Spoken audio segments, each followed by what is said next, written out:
There's no princess in this story. Just me, him, and the wreckage of a 3-year-old mistake. It began the night I fled for London, fueled by cheap whiskey and enough bravado to kiss my sworn enemy, Caleb Thorne. It exploded the night I returned, when he cornered me in my own doorway, his shadow swallowing the dim light. His voice, a low rumble of ice and fury, scraped against my ear. Play with fire and then just run away, Leo? This debt you owe me. I think it's time you paid it with interest. And I plan on collecting, in the flesh. For 3 long years in London, I had sworn I would never set foot in New York again. Then, a single Instagram story changed everything. It was a picture of Caleb Thorne, flashing a rare, almost gentle smile, his arm draped around a beautiful girl. The caption from a mutual acquaintance read, "So happy for these two. #couple goals." The knot of anxiety that had lived in my stomach for years finally loosened.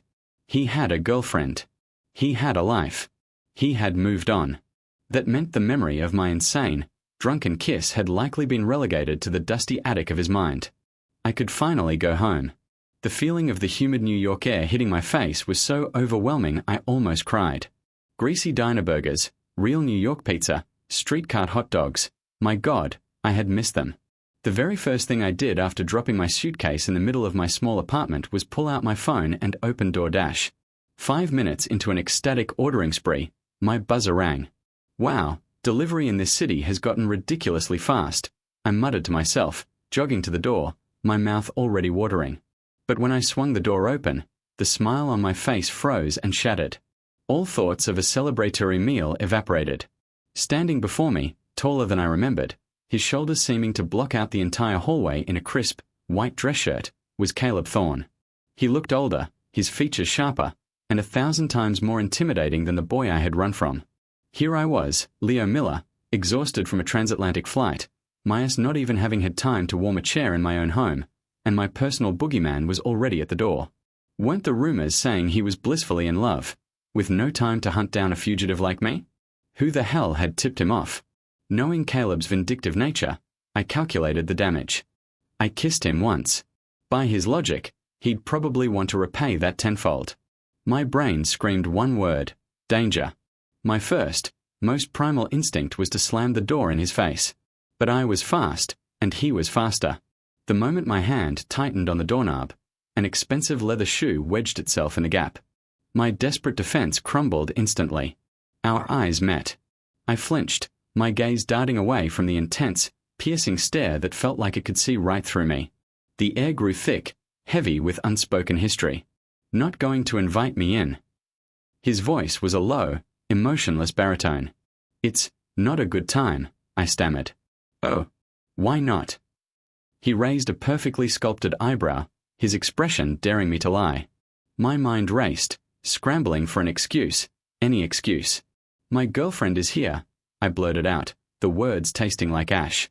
"She, doesn't like me having male visitors this late." "Girlfriend." Caleb repeated the word slowly, and I could feel the temperature in the hallway drop by 20 degrees. The chill in his eyes began to swirl into a storm. "Since when?" Six months ago." He was silent for a beat too long. Just as I started to hope, to pray that he bought it, he let out a short, sharp laugh. It wasn't a sound of amusement. It was the sound of a predator toying with its food. His expression made it clear that my having a girlfriend was the most absurd joke he had ever heard. My hands clenched into fists at my sides. This asshole was just as infuriating as I remembered. If I wasn't the one so clearly in the wrong here, I would have already launched myself at him, ready to settle things once and for all. What the hell is so funny? I ground out through clenched teeth. Caleb ignored my anger completely. With a slight push of his shoulder, he nudged the door fully open and strode inside, moving with the casual entitlement of someone who owned the place. The door clicked shut behind him, the sound echoing like a prison gate slamming home. I knew, with a sinking certainty, that my escape was over. 3 years away, and his presence had only grown more imposing. He was no longer the cold, aloof boy from high school. He was a man who radiated a quiet, dangerous authority. The way he prowled around my tiny apartment, scanning every detail, made the space feel even smaller, like a cage. "I just got back," I said, trying to keep my voice steady. "Whatever you want, can't it wait until tomorrow?" Tomorrow. A humorless smirk touched his lips. And what makes you think you'll still be here tomorrow, Leo? You're a flight risk. It's in your nature. He wasn't wrong, and the fact that he knew it made my skin crawl. It's always your enemy who knows you best, isn't it? His gaze swept the room and finally landed on my open suitcase, where a chaotic pile of clothes was spilling onto the floor. His expression flickered with something I couldn't decipher, and a muscle in his jaw twitched. His eyes fixated on the mess of unfolded boxer briefs. For the first time since he'd arrived, the unflappable Caleb Thorne seemed flustered. "Don't you have any sense of privacy?" he stammered, his usual eloquence deserting him. Was this for real? A few pairs of underwear had this much of an effect on him? Seeing a crack in his armor gave me a surge of reckless confidence. "What, Caleb? It's my own apartment. Am I not allowed to have my underwear out? Or are you just jealous mine are bigger than yours?" "They won't do you any good if you can't use them," he muttered under his breath. His comment was so low I almost missed it, but my intuition told me it was an insult. I stepped toward him, closing the distance. "What did you just say?" "Lo." He turned abruptly. I hadn't expected the sudden movement and couldn't stop my momentum. I crashed right into him, my face burying itself in the crook of his neck. The scent of expensive, spicy cologne flooded my senses, and the unexpected warmth of his skin sent a jolt through my entire body. I froze, horrified. He froze too, but his reaction was different. It was a sharp, full-body flinch, as if he'd been burned. He shoved me back so hard I stumbled.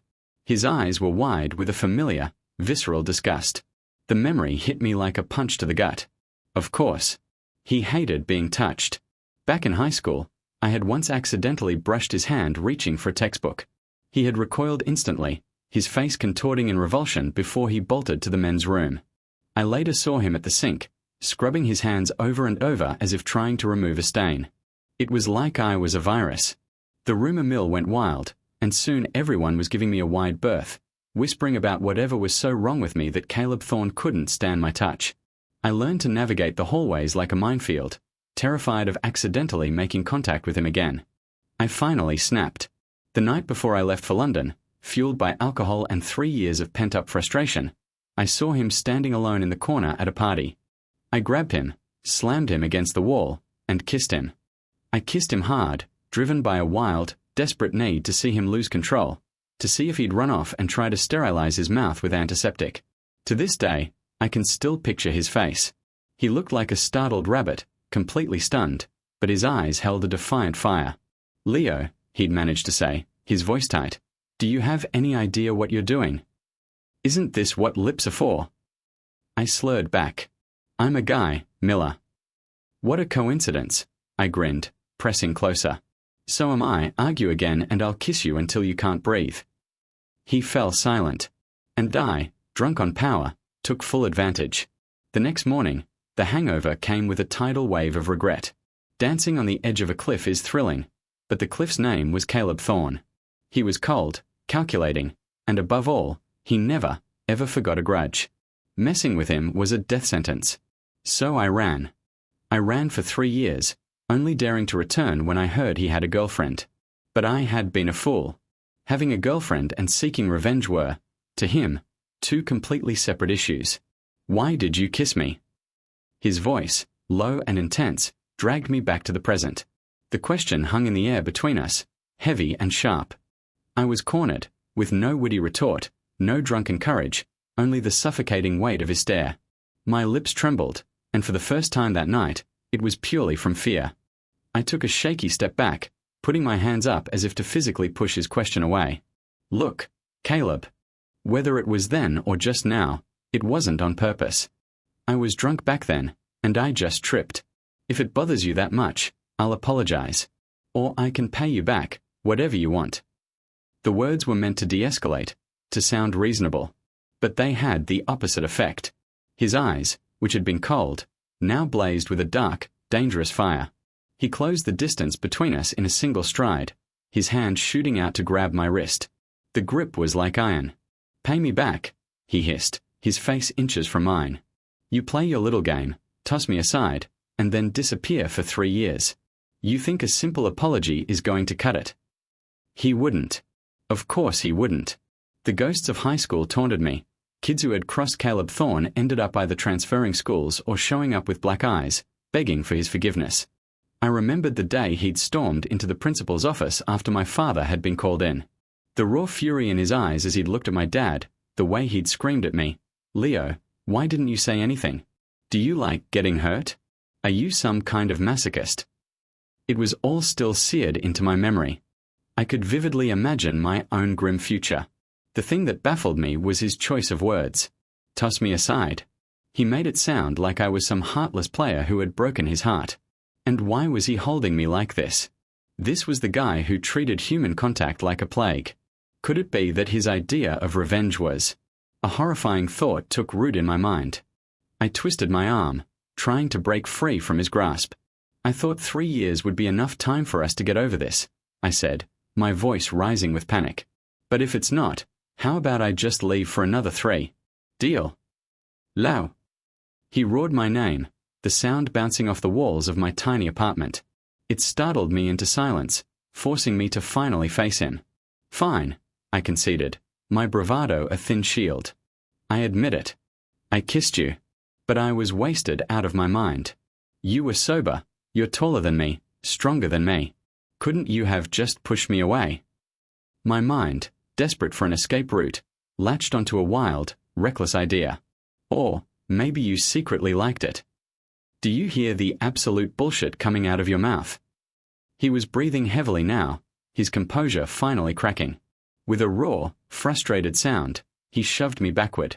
I stumbled and landed hard on the sofa. "Stop with the excuses." What do you want from me?" I asked, my heart hammering against my ribs. He loomed over me, his shadow casting me in darkness. With one sharp tug, he yanked the silk tie from around his neck, the fabric whispering through the tense air. His eyes were cold, his voice colder. "Repayment." He leaned down, bracing his hands on either side of my head. The word came out as a husky, chilling whisper. "With your body." Before I could process the shock, before I could even draw a breath to protest, his lips were on mine. My mind short-circuited. For a solid 10 seconds, I was just gone. In all my 20-plus years, I had never encountered a form of revenge this bizarre. This was the nuclear option, hurting your enemy by 1,000, but yourself by 2,000. Could it be? The thought was insane, illogical, but it wormed its way into my brain. Could he actually be in love with me? No. Impossible. The guy had a girlfriend. And besides, who runs to a sink to scrub their hands raw after being touched by someone they have a crush on? It made no sense. "Leo, answer me," he murmured against my lips, his voice a hypnotic spell that muddled my already chaotic thoughts. A tingling warmth spread through me, a treacherous current pulling my reason out to sea. Just as his hand started to slide from my shoulder down my chest, the sharp, insistent buzz of the intercom shattered the moment.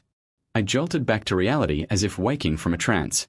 The realization of what had just happened, and what I had let happen, hit me with the force of a physical blow.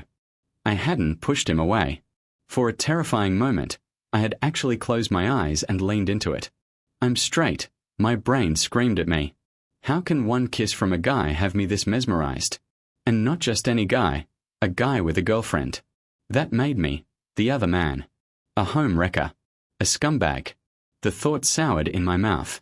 I glared at the perpetrator, my shame twisting into anger. "You cheating bastard," I spat, and without thinking, I kicked my leg out, aiming for his shin. He yelped, hopping back and clutching his leg. The hell was that for? "Better than you." I shot back, scrambling off the sofa. At least I'm not sneaking around behind my girlfriend's back. What girlfriend? I don't. The buzzer rang again, longer and more impatient this time. With a frustrated growl, Caleb limped to the intercom and pressed the button. "What?" The tinny voice of the delivery guy crackled through the speaker. "DoorDash for Leo. Dude, you ordered a mountain of food. Took me forever to get it all up here." Caleb opened his mouth to explain, but the delivery guy was already gone. "Oh, my sweet, beautiful babies," I cried out, my focus shifting instantly. I lunged past Caleb, my eyes fixed on the glorious bags of food he was now holding. He seemed momentarily stunned by my sudden change in demeanor, a flicker of confusion, and was that a blush? Crossing his features. I snatched the bags from his hands and made a beeline for my small dining table. At that moment, all the drama, all the unresolved tension, felt insignificant compared to the promise of hot, greasy food. Temporary truce, I declared, tearing open a container. We can continue this war after I've eaten. To my surprise, Caleb didn't argue. He walked over to the window, pulling a sleek black vape from his pocket and taking a long, slow drag. He stared out at the glittering New York skyline, the smoke curling around his head like a halo of frustration. Every so often, his gaze would drift back to me, sharp and assessing.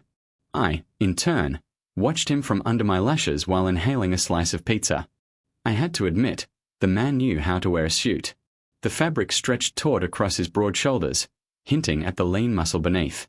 If it came down to a physical fight, I glanced down at my own decidedly less imposing arms. I wouldn't stand a chance. Not even a little. If I'd known this was coming, I would have signed up for a Krav Maga class years ago. My immediate priority was clear: get Caleb out of my apartment, then plan my next escape. If he caught me trying to run again, I couldn't imagine what twisted method of repayment he'd devise. The memory of his kiss sent an involuntary shiver down my spine, and I scrubbed at my mouth with the back of my hand. That small gesture immediately caught his attention. His eyes narrowed. I shot him a defiant glare. What are you looking at? You kissed me, and you bit my lip. I'd say that makes us even, don't you think? He walked over to the table, deliberately extinguishing his vape on the ashtray I'd set out. Then he picked up a napkin and, to my utter astonishment, gently dabbed at the corner of my mouth. His touch was feather-light, sending a confusing jolt through my system. The debt between us is more than just one kiss, Leo, he said, his voice low and intimate. As he spoke, his fingers began to unbutton the cuffs of his shirt, slowly rolling up his sleeves. The half-eaten slice of pizza nearly slipped from my grasp. What are you doing now? I stammered, my heart starting to race again. I'm warning you, I was just running my mouth. You don't have to take everything so seriously. You always did have a hard mouth, he said with a wry, almost sad smile. And you love to be difficult. Never face a problem head-on, just run. Always run. His words were a gut punch, dragging me back 3 years. I remembered the moment he'd found out I was leaving for London. He, who hadn't spoken a civil word to me in months, had walked right up to my desk in the library. Running away is your solution? He'd asked, his voice tight with an emotion I couldn't place. Are you just planning to never come back? I had been cramming for a final, my head buried in a textbook, and ignored him. He'd reached out and grabbed my arm, his grip surprisingly strong. Leo, let me help you. Cut ties with him. You'll never have to deal with his shit again. I had yanked my arm away, his offer feeling like a ridiculous, childish fantasy. Help me. We are kids. Caleb. We are both dependent on our families. What are you going to do? Adopt me? I hadn't been kind that day. I knew he was trying to help, in his own arrogant, controlling way, but I was too proud, too angry at the world to accept it. The memory faded. I reached into my pocket for a cigarette, my own nervous habit. I'd barely taken a drag when Caleb plucked it from my fingers and placed it between his own lips. He inhaled, the smoke obscuring his features for a moment. He had a face made for magazine covers, the kind of sharp, aristocratic features that made girls from other schools risk detention just to catch a glimpse of him. Yet, as far as I knew, he'd never seriously dated anyone. I'd always figured he was too in love with himself to ever find anyone else worthy. He caught me staring, and a flicker of insecurity crossed his face. So, he began, his voice carefully neutral, you came back because you heard I had a girlfriend. Otherwise, you would have stayed away. What other reason would there be? I shot back, my defensiveness kicking in. You think I came back for you? He flinched, just slightly, but I saw it. I saw the flash of hurt in his eyes before he masked it. You hate me that much? He asked, his voice barely a whisper. Genius. Took you long enough to figure it out. Then why did you kiss me? He pressed, the question returning like a haunting refrain. To disgust you, I said, the lie tasting bitter on my tongue. He extinguished the cigarette, his movements slow and deliberate. A look of profound, crushing defeat settled over his handsome features. I should have known, he murmured, more to himself than to me. I should have realized that a long time ago. Without another word, he grabbed his suit jacket from the back of the sofa and walked out the door, not even glancing back.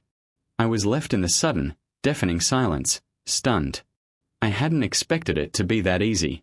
A part of me felt a dizzying sense of relief, but another, smaller part felt a strange, inexplicable pang of something. Regret?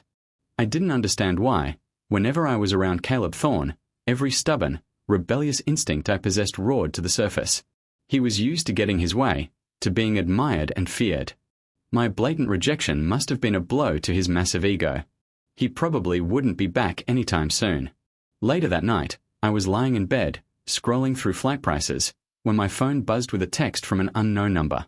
Try to run again and I'll break both your legs. I didn't need to see a name to know who it was from.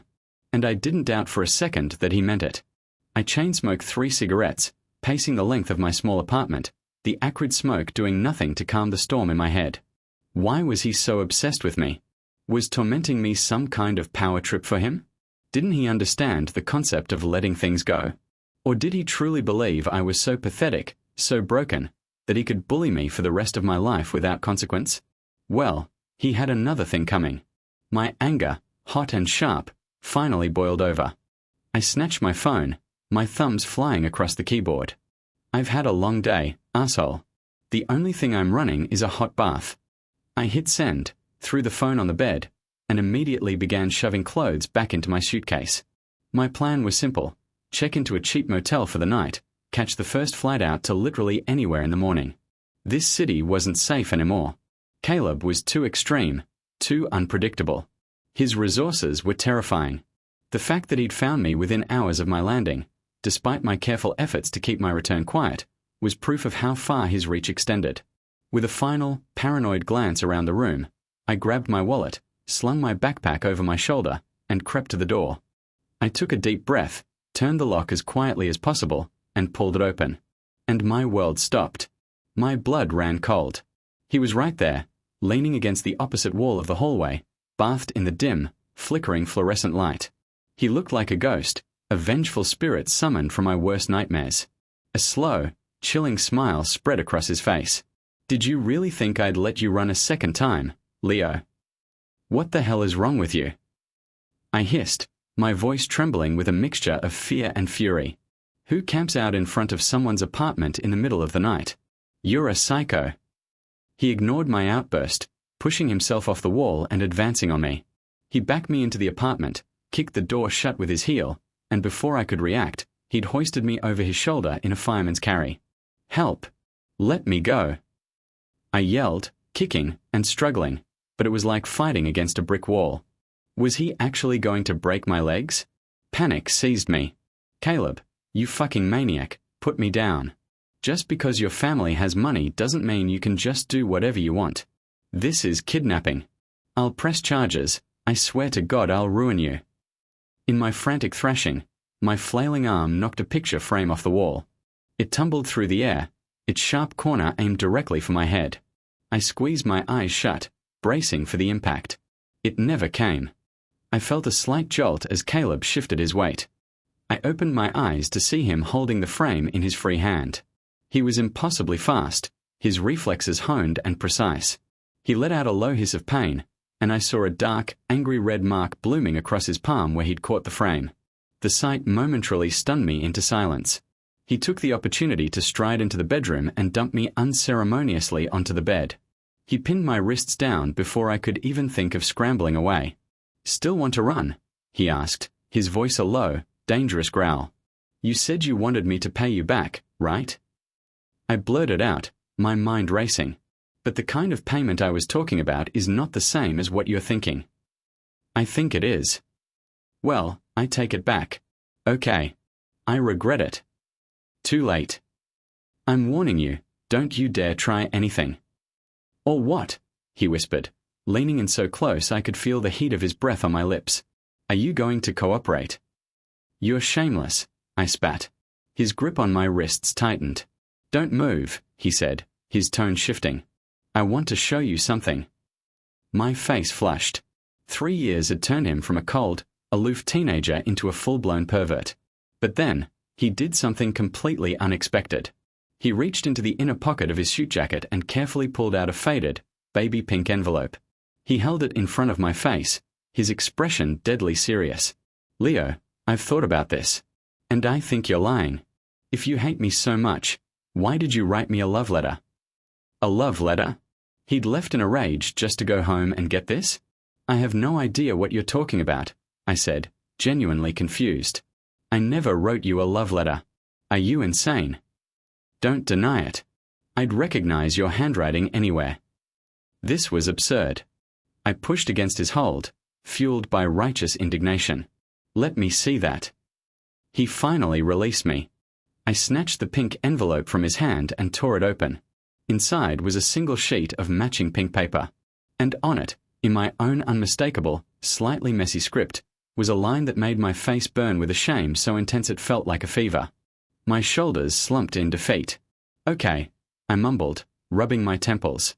I wrote it. The tense lines around Caleb's mouth softened, a wave of relief washing over his face. But his smile froze a second later. Because I followed up with, "But it wasn't for you." "Not for me," he repeated, his voice hollow. "What do you mean?" "I don't know how this ended up with you," I said, looking him straight in the eye, needing him to understand this one crucial truth. "But I can promise you, with absolute certainty, I did not write it for you." "Why should I believe you?" His voice was cracking now, fragile. "Think about it, Caleb. Really think.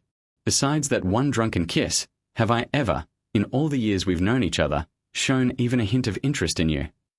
Silence. The truth of my words settled over him, heavy and suffocating.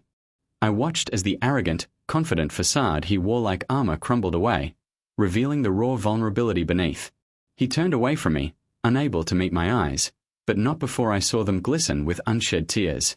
In that moment, a sliver of guilt pierced my heart. I looked down at the letter in my hands, noticing for the first time how worn the creases were, how carefully it had been preserved. A strange, unwelcome thought surfaced. If this letter had reached the person it was intended for, would it have been treated with such care? Would it have been treasured, protected, carried around for years? Probably not. "I'm sorry," I said softly, the words feeling horribly inadequate. "I'm sorry for everything. If I could go back, I wouldn't have done any of it." He didn't respond. His back was still to me, his shoulders slumped. For the first time, he didn't look tall and powerful. He just looked broken. And I finally understood. My stupid, drunken kiss hadn't just been an insult to him. He had seen it as a confession, a confirmation of the feelings in this letter. When I ran away, he hadn't just felt abandoned by an enemy. He'd felt betrayed by someone he thought loved him. From his perspective, I wasn't just an asshole. I was a monster. If our roles were reversed, I probably would have tried to kill him. And all he did was turn away, his eyes red. "Who was it for?" he asked, his voice thick with pain. I didn't answer. I didn't want to dig up the past. After a long, heavy silence, he walked out, leaving me alone with the ghost of a love that was never mine to begin with. On one hand, I was relieved. The misunderstanding was cleared up. He knew the truth now, which meant he would likely leave me alone. On the other hand, a persistent, gnawing guilt chewed at the edges of my conscience. It was a selfish feeling, I knew. But after a childhood spent walking on eggshells, constantly afraid of triggering my father's temper, all I craved was peace. A quiet, uncomplicated life. About 10 days later, feeling confident that the coast was clear, I posted a photo of a classic New York bagel on my Instagram story, tagging my location. Within minutes, my phone buzzed with a message from my best friend, Mark. "Dude, you're back. Drinks. Tonight. My treat." I hadn't seen Mark in 3 years, and he'd definitely put on some happy weight, as he called it. "It's my wife's fault," he beamed, clinking his beer bottle against mine. "Her cooking is incredible. You have to come over for dinner sometime." "I'd love that," I said, taking a long sip. He threw a friendly arm around my shoulders. "So, spill. Did you meet any hot London girls? Bring anyone back with you?" "Nah, man. Not my scene." "What do you mean? You were the heartthrob of Northwood High. Girls, and guys, for that matter, were lining up to date you." I just grunted in response. He gave me a knowing look. You're still hung up on her, aren't you? My hand, which was reaching for another pretzel, froze midair. That's ancient history, man. Don't even bring it up. Then what's with the long face? It's complicated, I sighed. I think I really hurt someone. Mark's goofy grin softened into a more serious expression. Well, that doesn't sound like you.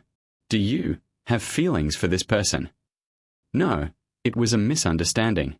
He thought I liked him, so he thought he liked me back, but it turns out he was just confused because he thought. I trailed off, realizing how insane it sounded. Dude, what? Are you saying he liked you because he thought you liked him first? I don't know, man. His brain is a mystery I'll never solve. Well, do you guys have potential? Why not just give it a shot? He has a girlfriend, I said firmly. And Leo Miller does not get involved in other people's relationships. I'm not a home wrecker. Mark raised his bottle in a toast. Damn right. To bros with morals. We spent the next couple of hours catching up, him gushing about his wife and me mostly listening, a little envious of the simple, unadulterated happiness radiating from him. By the time his wife called to tell him it was getting late, we were both pretty buzzed. He answered the phone with a dopey, lovesick grin, promising to be home soon. I pulled out my own phone and stared at the blank screen. A strange, sour feeling settled in my gut. In a city of 8 million people, there wasn't a single person who would call to check on me. It was a lonely, pathetic realization. Suddenly, my phone rang, the unexpected noise making me jump. It was a block number. Who would be calling me this late? I answered hesitantly. Leo. The voice was unmistakable. Caleb. I thought he was done with me. Yeah. I answered, my voice quiet. Where are you? I didn't answer. I knew that getting tangled up with him again was a bad idea for both of us. Can we meet? Just for a little while. There's something I need to tell you. Before I could formulate a polite refusal, Mark, who was now drunkenly trying to explain the plot of a TV show to his wife over the phone, chimed in loudly. Babe, no, I'm at that barbecue place on West End Avenue. Yeah, the one by our old school. It's great. There was a pause on Caleb's end. You've been drinking, he stated, not asked. Stay put. I'm coming to get you. He hung up before I could object. Who was that? Mark asked, his face a mask of nosy curiosity. After I paid the bill, Mark refused to leave, insisting he had to see me get into my ride safely. It's a rule my wife taught me, he said proudly. Gotta listen to the wife. He was clearly just looking for an excuse to show off. A few minutes later, a low, guttural roar echoed down the street. A ridiculously flashy black sports car pulled up to the curb, its engine noise obnoxious in the quiet of the night. It was so perfectly, predictably Caleb. I gritted my teeth in a mixture of annoyance and, I hated to admit, a little bit of envy. It reminded me of high school, when he'd show up to birthday parties with $1,000 gifts, making everyone else's $5 gift cards look pathetic. The driver's side door swung open, and Caleb stepped out, looking like he'd just walked out of a GQ photo shoot. The entire patio of the restaurant went silent. Damn, Mark whispered beside me. Isn't that Caleb Thorne? I thought he was a myth. What's he doing here? It's a long story, I mumbled. Mark was still trying to process it when Caleb reached us.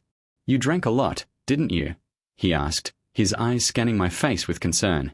You're flushed. I glanced at Mark's slack-jawed expression and just shrugged. Can you walk on your own? Caleb asked. Of course, I snapped, striding quickly to the passenger side and hopping in, desperate to escape Mark's inevitable interrogation.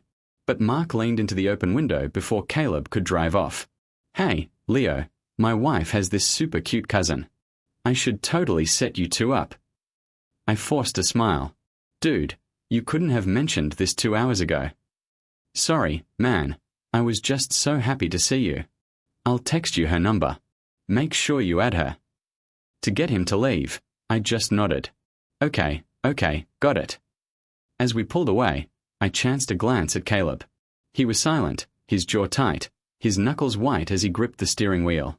The air in the car was suddenly thick with a new, unspoken tension.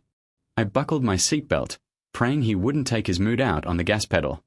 I get carsick easily, especially after drinking. A cold, sarcastic huff escaped his lips. The truce, it seemed, was over. We drove in silence for a few minutes before my stomach started to churn. The alcohol, the greasy food, the motion of the car, it was a bad combination. "Can you speed up a little?" I asked, just wanting to get home. Caleb shot me a look that clearly said, "You're asking for it. You're not afraid you'll throw up." "If I do, I'll pay for the car wash." "Like I'd want your money," he muttered. "Did I do something to piss you off again?" I really couldn't stand his condescending, holier-than-thou attitude. Emboldened by the alcohol, I reached out and patted his cheek a few times, a little harder than necessary. "Lighten up, Thorn. We are not teenagers anymore. Do you have to be so prickly all the time?" He flinched away from my touch. "Don't touch me." "Oh, right. I forgot." The familiar sting of that rejection, even after all these years, still got to me. "So, you go on a date with a girl your friend sets you up with, and that's fine, but I can't even get a phone number without you getting all bent out of shape? Mr. Perfect, who never makes a mistake, is going to lecture me about my love life." The topic seemed to switch gears so fast it gave me whiplash. My stomach lurched again, this time more violently. Caleb immediately pulled the car over, his anger vanishing, replaced by genuine concern. "Is it your stomach again?" I just nodded, leaning my head against the cool glass of the window. "Okay, don't talk. Save your energy." He got out of the car and sprinted toward a 24-hour convenience store on the corner. A few minutes later, he returned with a small plastic bag. He opened my door, handing me a bottle of Pepto-Bismol and a bottle of water. "It's late." This was all they had. I took the medicine, my previous anger dissolving. "Thanks," I said quietly. After I drank it, I leaned back against the seat, feeling the cool night air on my face. "See," I said, my voice soft. "This is why I'd like to have a girlfriend. Someone to take care of me when I feel like crap. Would a boyfriend not do?" I turned my head. Caleb had knelt down on the pavement beside the open car door, his face level with mine. His eyes were dark and intense in the dim streetlight. "Leo," he said, his voice dropping to a husky whisper, "if you wanted, I would treat you better than anyone else in the world." "Save it," I mumbled, turning my head away. "Use that energy on your girlfriend." He reached out, his fingers gently turning my face back to his. "Leo, I don't have a girlfriend." My brain struggled to keep up. "What? You're lying." I saw the pictures. "I lied," he confessed, his gaze unwavering. "I had a friend post that. If I hadn't, would you have ever come back?" The pieces clicked into place. The instant arrival at my apartment, the possessive anger, it was all a calculated trap. I was so furious I could barely speak. If I hadn't been so weak from the alcohol, I would have kicked him right then and there. He seemed to read my mind. He bowed his head. "Go ahead. Hit me. I deserve it." "Just forget it," I sighed, too exhausted to fight anymore. "I'm not qualified to judge you. Just take me home, Caleb. Please. I want to go home." In the car, I kept my eyes closed, feigning sleep. My mind was a chaotic mess. My sworn enemy, my high school tormentor, had just confessed years of feelings for me. And my first reaction, buried under layers of shock and disbelief, had been a flicker of something. A thrill. It had to be because I'd been single for too long, I reasoned. Even an enemy was starting to look appealing. But I knew, deep down, it was more than that. I knew he wasn't truly in love with me. He was in love with the idea of me he'd built up in his head over 3 years, fueled by a misunderstanding. He was clinging to the hope that his long wait hadn't been for nothing. The car stopped. Caleb killed the engine but didn't move. In the sudden silence, he spoke, his voice quiet and heavy. If that stuff with your dad had never happened, would you still have left for London?" I wanted to tell him yes. I wanted to tell him that my path was my own, that I didn't need anyone's pity or their attempts to save me. I was trying to figure out how to wake up naturally when I felt the car door open. Before I could protest, Caleb was unbuckling my seatbelt and lifting me into his arms. Mortification washed over me. My heart hammered against my ribs, loud enough that I was sure he could hear it. As he carried me toward the building, He adjusted his grip, and my face was suddenly nestled against his neck. I could smell the faint, clean scent of his skin beneath the cologne. At this point, pretending to wake up would be even more awkward. All I could do was commit to the charade. Being carried home by a single guy isn't a moral failing, right? I thought desperately. The speed with which my feelings were changing was dizzying. The elevator doors opened to reveal a young couple, locked in a kiss. They sprang apart, startled. I was never more grateful to be pretending to be unconscious. The girl's eyes widened as she saw Caleb carrying me. "See," she whispered loudly to her boyfriend. "Look how he treats his partner. And you complain when I ask you to carry the groceries." "Babe, come on," the guy mumbled. "They're probably in the honeymoon phase. Give it 6 months." Caleb, to my utter horror, actually chuckled. He could ask me to carry him anywhere, anytime. I wouldn't mind. The girl swooned, playfully punching her boyfriend's arm. I, on the other hand, wanted the earth to open up and swallow me whole. How could he say something so cheesy to complete strangers? Finally, the elevator doors opened on my floor. Caleb stepped out, leaving the resentful boyfriend behind. But a new problem arose. My keys were in my pocket, and with the way he was holding me, they had shifted to a very awkward position. If he reached for them, the next sound I heard was the click of a lock turning. He had a key to my apartment. Wait a second. This wasn't my apartment. The air didn't smell like takeout and dust. It smelled like sandalwood and clean laundry. The walk from the door to the bedroom was way too long. My eyes flew open, and I met Caleb's amused, knowing gaze. "You're not asleep," he stated. Caught red-handed, I scrambled for an excuse. Just woke up." "My key wouldn't work in your door, and you were dead to the world," he said, his face a mask of innocence. "I had to bring you here." "Right," I said, sliding out of his arms. "Well, I have work tomorrow, so I should go." I was so flustered that I took a clumsy step, tripped over my own feet, and fell face first onto his bed, my eyes pointed directly at him. There was no explaining this away. I might as well have had Caleb Thorne, "Please make a move on me," tattooed on my forehead. He helped me up, his hands gentle on my arms. "You don't look like you're in any condition to go anywhere." He was still holding me, his eyes sparkling with a mix of amusement and something deeper, something captivating. "Leo," he whispered, his thumb brushing over my lower lip. "Your lips look dry. Want me to help with that?" Before I could answer, he leaned in. "I want to kiss you." His voice was low and hypnotic. "Either you kiss me, or I kiss you. Your choice." A voice in my head, a reckless, screaming voice I hadn't heard in years, was yelling yes. Kiss him. So I did. I lunged forward and crushed my lips against his. I was 20-something years old, and my willpower was shot. Consequences be damned. I wanted this. He seemed stunned for a second, then he responded with a passion that stole my breath away. He pushed me back onto the bed, his kisses hungry and desperate. When we finally broke apart, gasping for air, he looked down at me, his eyes filled with a raw, vulnerable plea. "Leo," he breathed. "Whatever you do to me tonight, I consent. I won't ask for explanations later. I won't pressure you to be with me." "Caleb, we are both guys," I said, my voice hoarse. "You don't need to sweet-talk me. If you want this, just take it." "Then let me have this one thing," he murmured against my skin. "And I swear, for the rest of our lives, you can have whatever you want from me." He was laying a trap made of devotion, and I walked right into it. The next morning, I woke up to the smell of coffee. Caleb was walking out of the kitchen, a tray in his hands. He smiled when he saw me, a genuine, unguarded smile that transformed his whole face. Overnight, the cold, untouchable god of Northwood High had become a doting house husband. "You're awake," he said, setting the tray on the nightstand. "You mentioned wanting pancakes last night." I blushed, the memories of the night before flooding back in vivid detail. As I took a bite, he watched me with an expectant look. The pancakes were a little burnt, but I forced a smile. "Delicious." His answering grin was so bright it almost hurt to look at. We fell into a strange, intoxicating rhythm. A week later, he moved his things into my apartment. A month after that, he tried to sign his ridiculously expensive condo over to me.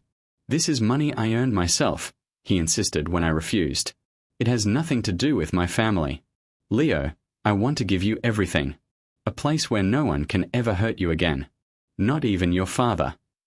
His gaze was intense, a burning light that seemed to reach into the darkest corners of my soul and offer warmth. But it wasn't perfect. I found an internship, and the long hours meant I sometimes neglected him. He grew moody, insecure. We had our first big fight. He accused me of not really loving him, of being with him out of pity. I wanted to explain, but the word love felt foreign on my tongue. It wasn't a word I'd grown up with. I didn't know how to use it. One evening, after another argument, I got a text from Mark. Dude. Emergency. Meet me at the grind. I rushed to the coffee shop, expecting the worst. But sitting at a table by the window wasn't Mark. It was a girl I hadn't seen in years. The girl from the letter. My high school crush. Her name was Maya, and she smiled when she saw me. Lau. It's been a long time. It's not a coincidence, is it? She said, blushing. Mark, my brother-in-law, he set this up. He told me you were back in town, and single. She took a deep breath. Leo, I heard you don't have a girlfriend. I was wondering, what you think of me. To be asked this by the girl I once thought I'd die for was surreal. The person living in the shadows always idealizes the light. Lau, are you okay? Before I could answer, a cold voice cut through the air. He's not single. He has a boyfriend. Caleb appeared behind me, his hand possessively on my shoulder. He leaned in, his smile a thin, dangerous line. Aren't you going to introduce me? He dragged me out of the coffee shop, his silence more terrifying than any shouting. So that's her, he finally said when we were in his car. The one you wrote the letter for. It's in the past, Caleb. It doesn't mean anything now. Doesn't it? Is that why you met up with her? Are you planning on leaving me for her? No. Mark set it up. I didn't know it was her. I insisted. If I had known, I would have asked you first. Then why didn't you tell her about us? He demanded, his voice cracking. My feelings for you started as a mistake, but hers were real. Is that what you want? The person I want is you, I said, the words finally breaking free. He stopped breathing, his furious expression melting away, replaced by stunned disbelief. What did you say? I turned to him, taking his face in my hands. Caleb Thorne, I love you. Say it again. I love you. A slow, dazzling smile spread across his face. You're so sweet, he whispered. You should know, once I have you, I'm never letting go. I can see that, I laughed. But the thing is, I don't want you to. Later that night, tangled in the sheets of his bed, he confessed. I think I've loved you since high school. High school? We were kids. Maybe, he said, kissing my collarbone. Remember when you touched my hand and I ran to the bathroom? Yeah, you practically scrubbed your skin off. It was mortifying. He laughed, a low, husky sound. It was because my palms were sweating, you idiot. I was so nervous I thought I was going to have a heart attack. I stared at him, dumbfounded. Then I tackled him, pinning him to the mattress. You absolute moron, I said, kissing him hard. You have so much to make up for. He grinned, flipping us over. Then let's get started.